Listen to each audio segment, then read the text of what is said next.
Greetings to all scaffold enthusiasts.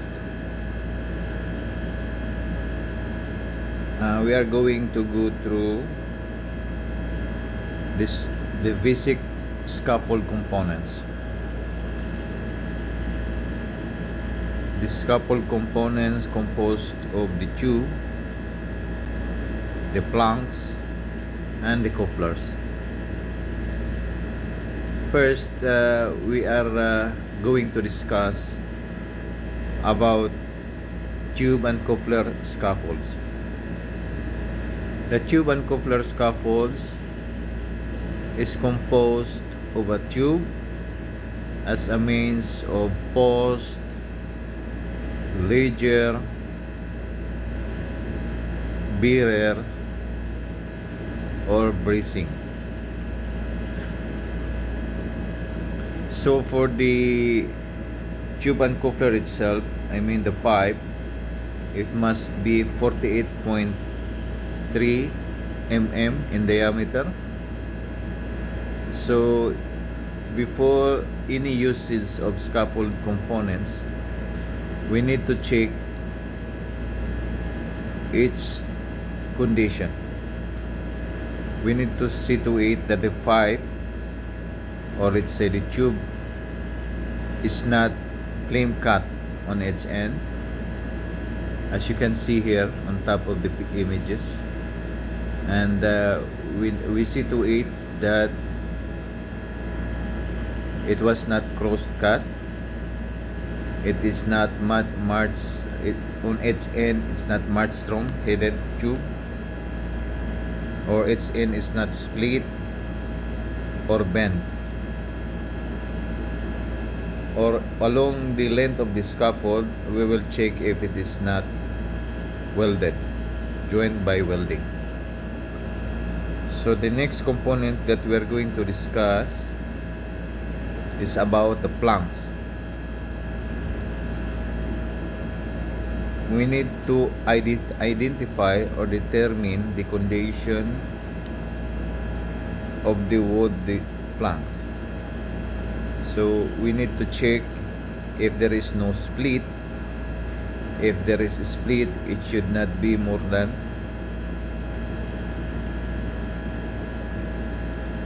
300 mm or 12 inches if bonded. If there is no worn, there is no warp or twisted or broken, and the hoof is damaged on the end. This is the six basic necessity to inspect and check the scaffold flanks. Okay, so we already completed for the first major components, which is the tube. Then the next item is the flanks. Then we'll go to the couplers.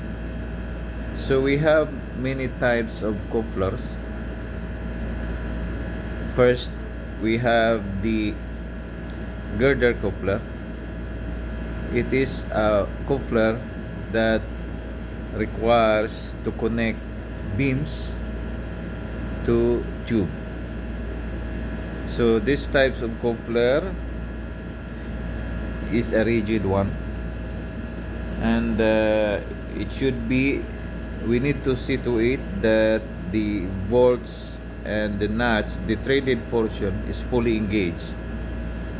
So as per my experience, we need to see to it that it is fully engaged. If it is not, we need to do some cleaning, and we will apply WD-40 as a form of maintaining a coupler in good condition. Second, we have the right angle coupler or double coupler. Some scaffolders call it fixed coupler or fixed clamp. It is a load bearing coupler, and it is attached mainly to the post, connect with the bearer or post connect with the ledger. This double load bearing, it cannot be utilized to connect bracing. So our next type of coupler is the adjustable or swivel coupler. It is mainly used to connect bracing, and sometimes if you have a lente bracing, it is very essential to connect lap joints, to connect two tubes with the lap joints. The next coupler is the typical end-to-end sleeve coupler. It is a coupler to connect two tubes. It can be used to connect ledger, and it can be used to connect the post. It can be used as well to connect the bracing as required. If ever you are going to use this sleeve coupler, we need to see to it that it maintains the rigidity.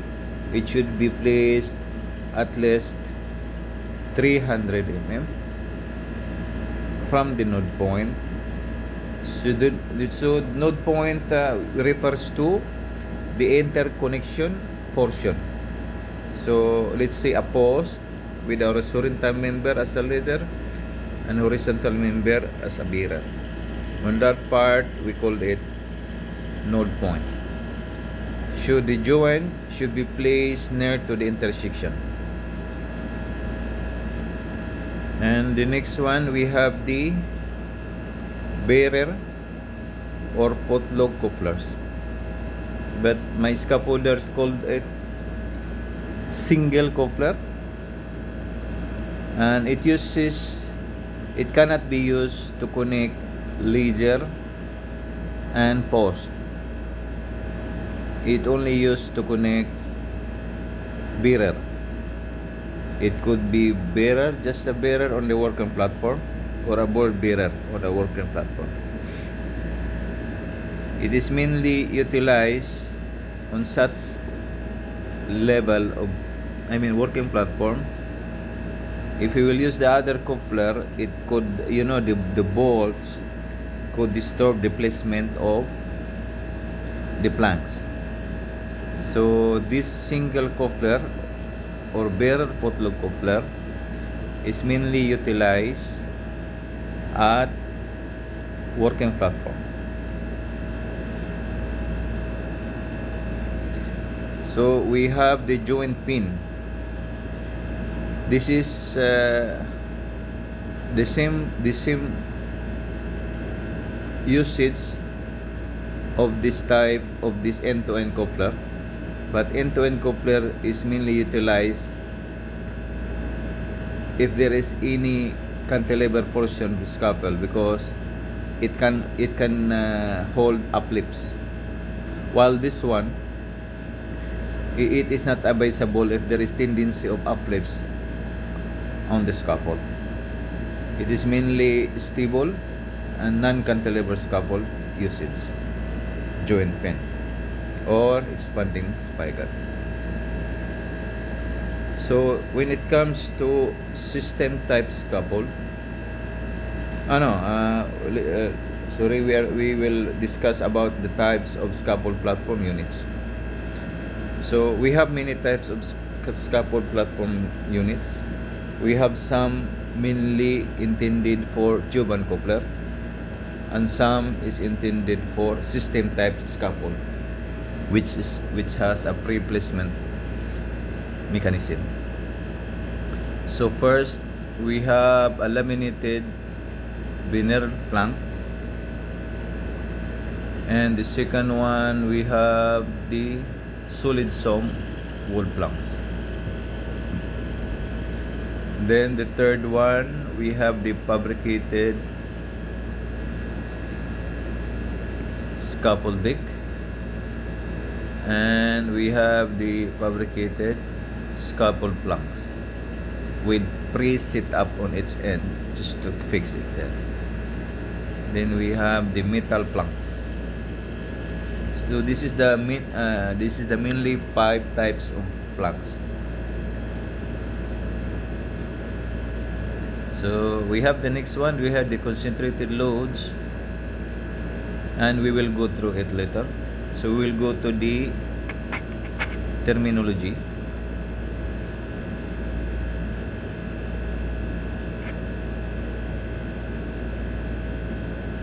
So we'll go to the components first.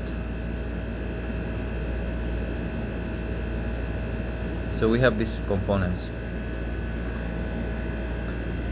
So this is the basic independent type of scaffold. We will go through it one by one, piece by piece. First, we will refer to letter A. As you can see, the letter A is pointing to the wood planks on the working platforms. And we have the item number B, bearer transom. This bearer transom, it is placed on top of the bearer tube, and it will be fixed with a single coupler, and then on top of it we need to place the flanks, and all these seats will be considered as the working platform.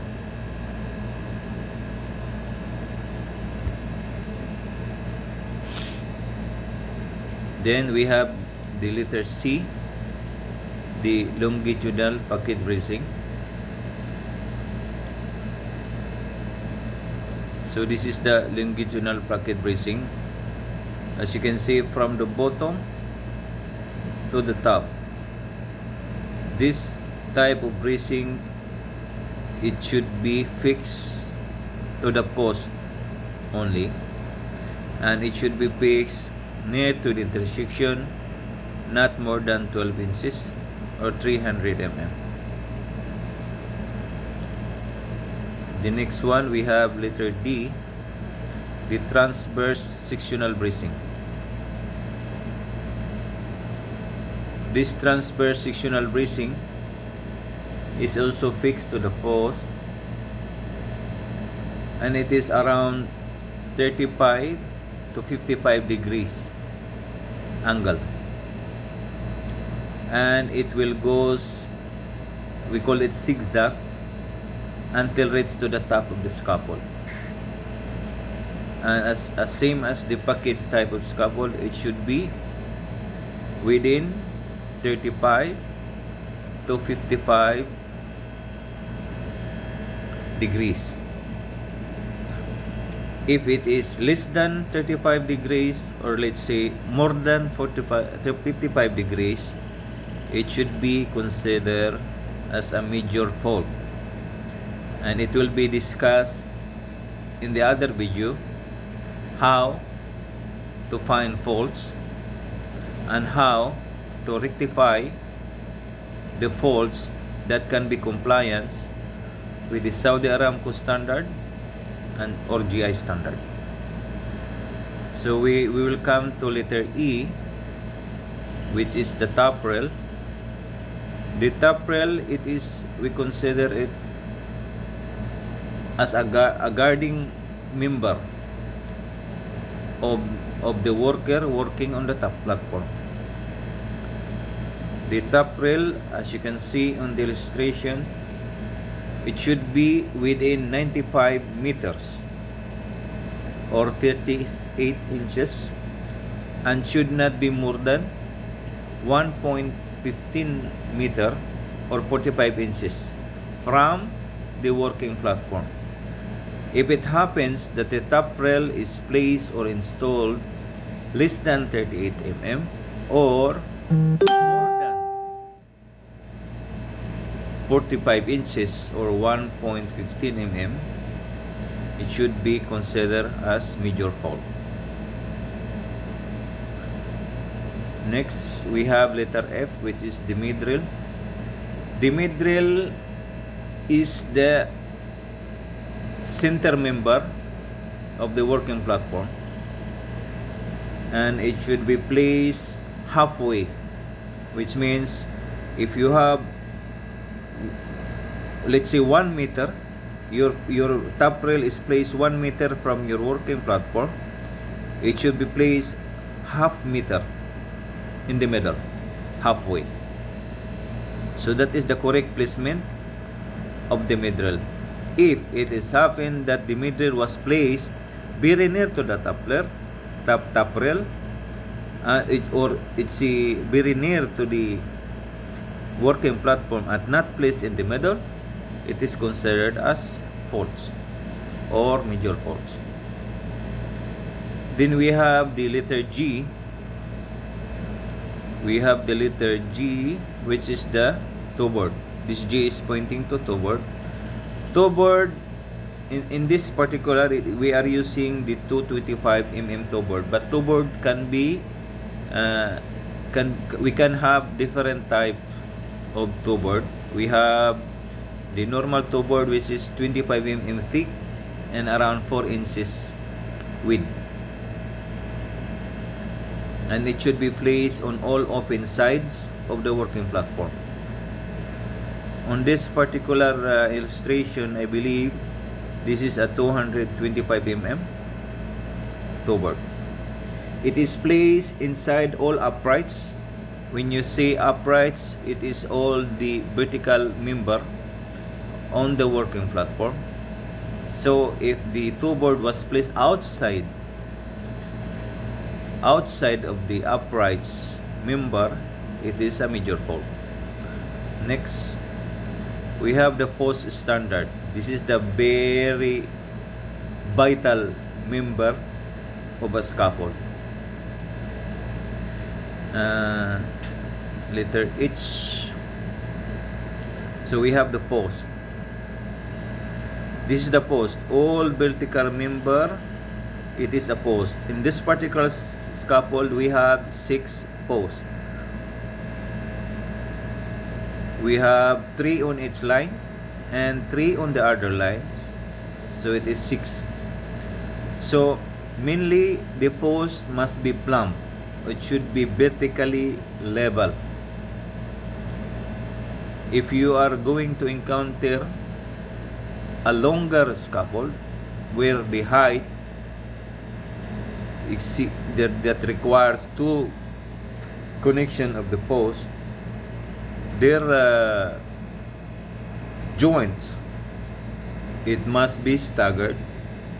There will be no scaffold joints on adjacent post. It should be placed and it should be avoided in the same left height. For example, we will discuss later about what is lift and what is base. So we completed on the post. We'll go to next number, letter I, runner ladder. So you see the I is runner ladder is pointing to the horizontal member on the longer, meaning the wider length of the scaffold. The wider length of the scaffold. So for this particular, this ladder is connected to 3 posts. It was connected to inside of 3 posts. That is the ladder member of a scaffold. And it should be the usage of this one. No, we use double coupler or load bearing coupler to fix runner and post. Next item, we have G.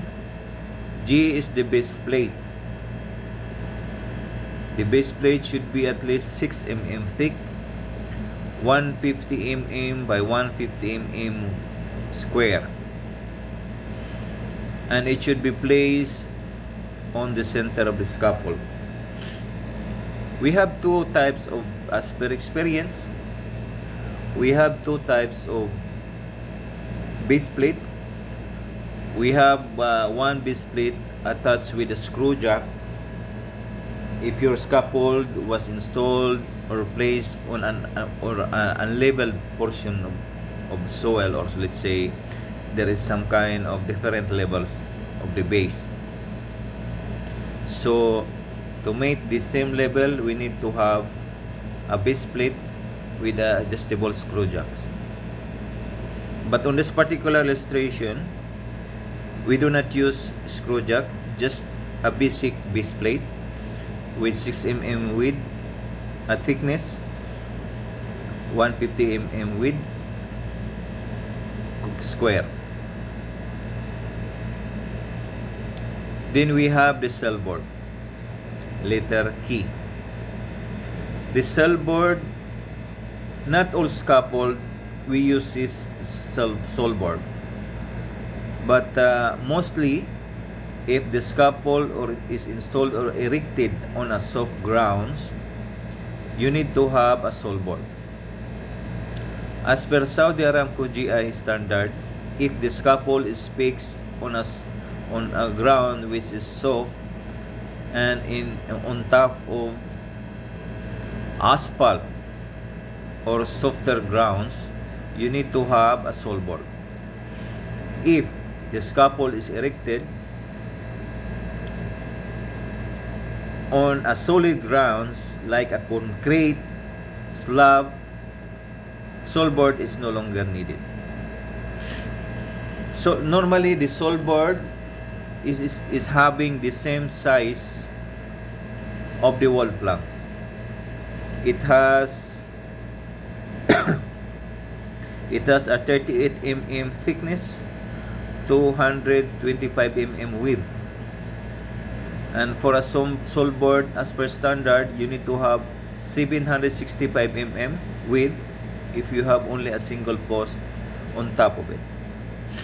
We will discuss specifically on this matter on a separate video. We have letter L, a self-closing drop bar inside post.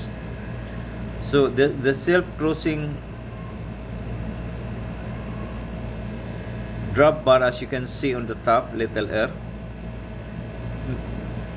it is placed on the top rail lever, as discussed earlier, approximately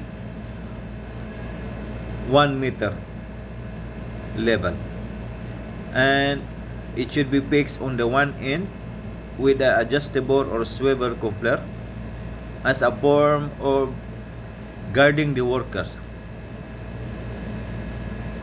When someone to go inside the working platform, he just rest it and it will go back at the same level of the top rail.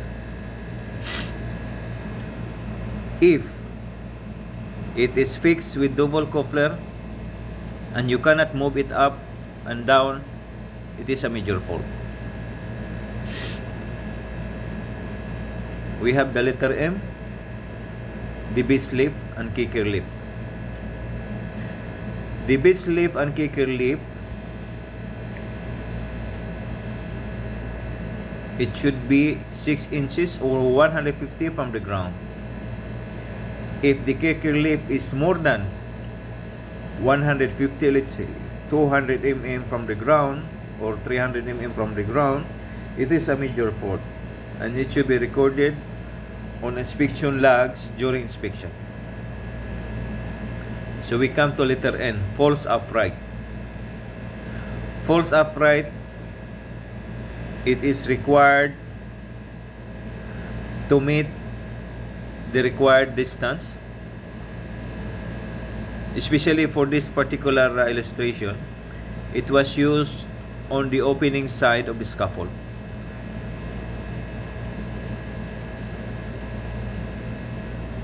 uprights. So we have here only one upright for this particular scaffold. If you see letter A, it was attached to the uprights only, not to the post. So that is the purpose of upright. Then we have the coupler. As you can see, if you are installing a post, you need to have adjustable swivel coupler.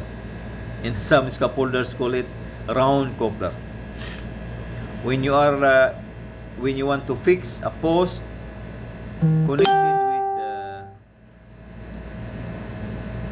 connected with the runner or bearer, you need to have a fixed coupler. When you are fixing a board bearer on a working platform or a bearer on a working platform, you need to have a single coupler. Excuse me. So, talking about couplers, we already previously discussed. We have the Girder Coupler, we have the double coupler, we have the single coupler or the potlock coupler, we have the end-to-end coupler.